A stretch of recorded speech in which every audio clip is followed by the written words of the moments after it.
आप सभी भाइयों और बहनों को चैत्र नवरात्रि की हार्दिक शुभकामनाएं। हम सब जानते हैं कि ये नवरात्रि मंगलवार से स्टार्ट हो रही है और मंगल ही इसके मतलब रूलर हैं। तो जो मंगल होता है और प्लस मंगल शनि के साथ आ रहा है, तो ये वर्ष शासक वर्ग के लिए बहुत चुनौतीपूर्ण रहेगा। आप देखेंगे कि दुनिया में तनाव, टेंशन, झगड़े, लड़ाइयाँ ये आपको दिखेंगी। इस नवरात्रि से आपको ये दिखना शुरू होगा, भूकंप, आपदाएँ। तो ये वर्ष तो जो होगा थोड़ा चुनौतीपूर्ण रहेगा शासक वर्ग के लिए, और दुनिया में भी आपको काफ़ी टेंशन्स और नेचुरल आपदाएँ दिखने को मिलेंगी। तो चलिए आज शुरू करते हैं अपने टॉपिक की ओर। तो आज मेरा टॉपिक है शनि। तो शनि महाराज जी एक बहुत ही महत्वपूर्ण ग्रह हैं, जो एक राजा को रंक और रंक को राजा बना देते हैं। शनि ग्रह के खराब होने से आपको जीवन में तरह तरह की मुसीबतें झेलनी पड़ती हैं।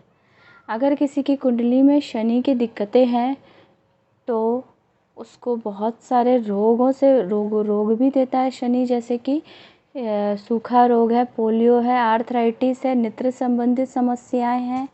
ये सारे आपको शनि देता है। शनि और राहु से जो रोग मिलते हैं वो लॉन्ग टर्म के लिए रहते हैं। जैसे पोलियो है और बहुत और भी तरह के रोग होते हैं जो लॉन्ग टर्म के रहते हैं, वो शनि देता है। पैरों से संबंधित दिक्कतें शनि की वजह से आती हैं। जब शनि और राहु की युति हो या दृष्टि हो तो आपको पेटों में, अतड़ियों में दर्द रहता है और पैरों में दिक्कतें की समस्या सामने आती है। जब सेकेंड भाव में आपके शनि और सूर्य एक साथ हो या शनि सूर्य की एक दूसरे पे दृष्टि हो तो आपके परिवार से आपका अलगाव होता है। जब यही चीज़ थर्ड हाउस में हो तो आपके भाइयों से आपका अलगाव होता है।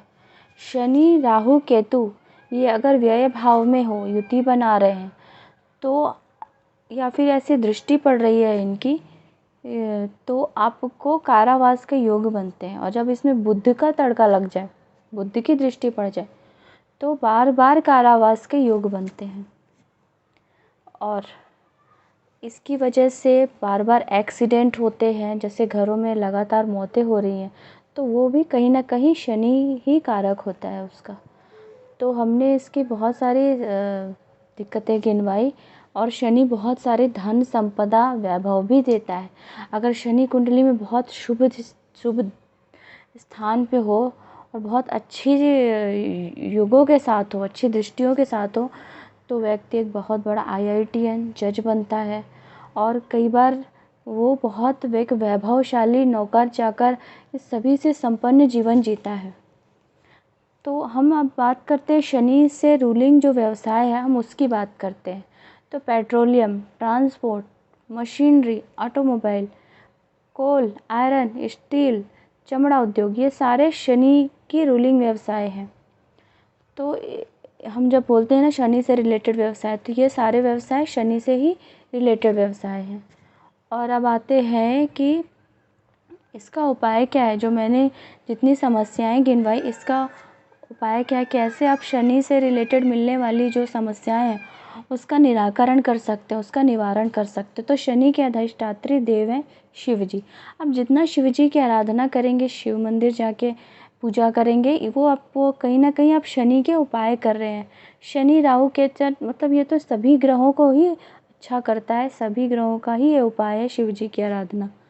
दूसरा है कि आप महामृत्युंजय का अनुष्ठान करवाइए, जप करवाइए, तो ये बहुत अच्छा होता है शनि ग्रह को शांत करने के लिए। आप माणिक के भी धारण कर सकते हैं, नहीं माणिक के नहीं, सॉरी, नीलम भी आप धारण कर सकते हैं, बट कुंडली दिखवा के अगर शनि शुभ भावों में हो तो ही नीलम धारण करना चाहिए। नहीं तो नीलम कई बार नुकसान भी दे देता है, क्योंकि इसकी एनर्जी बहुत पावरफुल होती है।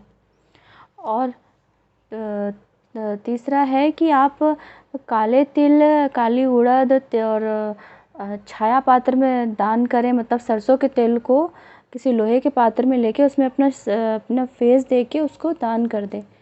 और ये काम करेंगे तो शनि के इसके बहुत अच्छे रिज़ल्ट मिलते हैं। और मछलियों को आटा खिलाने से भी शनि प्रसन्न होते हैं।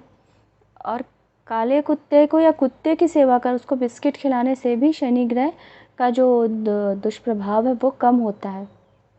और आज मैं एक बहुत ही रामबाण उपाय देने जा रही हूँ। ये सभी मतलब जितने सभी के उसके लिए है।